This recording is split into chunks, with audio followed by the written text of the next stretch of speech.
Bonjour Thierry, Bonjour Daniel. c'est quoi exactement une emotion normale? Alors, une émotion normale. Quand est-ce qu'une émotion est normale? En fait, vous devez le savoir, des fois il y a des manifestations émotionnelles qui sont pas normales, quoi. C'est inadapté, disproportionné, ça explose, ça va dans tous les sens, c'est pas normal. Donc Donc en par fait, exemple, quand on voit quelque chose qui est triste, mais on a envie de rire. ouais, alors ça c'est une tension nerveuse. Mais effectivement, dans ce cas-là, si la personne rit à la place de pleurer, c'est qu'en fait elle est dans la répression des émotions, ce qu'on verra plus tard.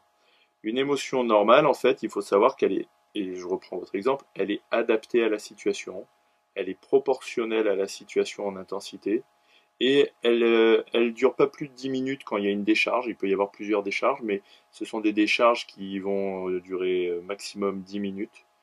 Et après, ça va apporter plutôt de l'empathie des autres, plutôt que de l'agacement, et puis ça va apporter un soulagement.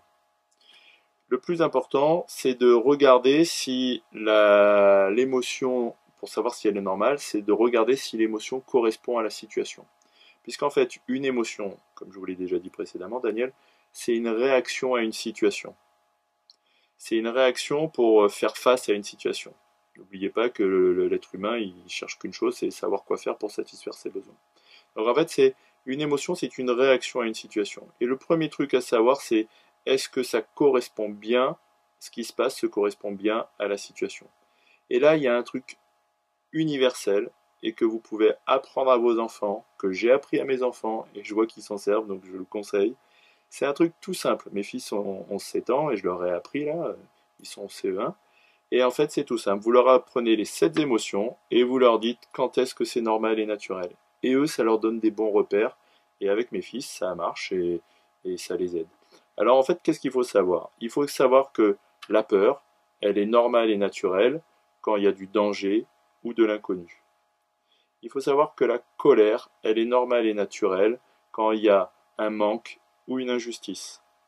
Il faut savoir que le dégoût est naturel quand il y a de l'intrusion ou de la toxicité, physique ou psychologique. Il faut savoir que la honte est normale et naturelle quand il y a un risque d'exclusion ou de déshumanisation. Il faut savoir que la tristesse est normale quand il y a une perte, une séparation ou la fin de quelque chose.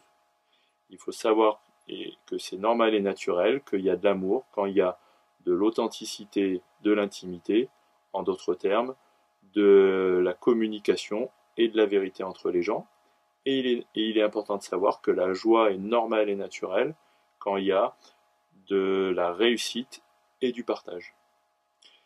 Donc vous regardez si la situation, vous observez la situation, vous regardez si dans la situation il y a ces éléments-là. Est-ce qu'il y a du danger? Est-ce qu'il y a... S'il y a du danger, c'est normal d'avoir peur. Si c'est la fin de quelque chose, c'est normal d'avoir peur.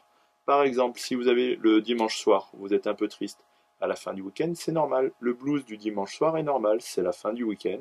Vous allez passer à autre chose et c'est une réaction normale et naturelle. Par contre, si le dimanche soir, vous pleurez, vous pleurez, vous pleurez comme si c'était la fin du monde, ça c'est pas normal. Ça veut dire qu'il y a un bug, C'est disproportionné, c'est oui. disproportionné. Et donc là, on le verra ultérieurement, on passe dans les émotions qu'on appelle parasites, dysfonctionnelles, et on verra en fait qu'il y a 7 bugs au niveau émotionnel, mais on les verra ultérieurement. J'espère que je vous ai répondu pour aujourd'hui, Daniel. Merci Thierry. Je vous en prie.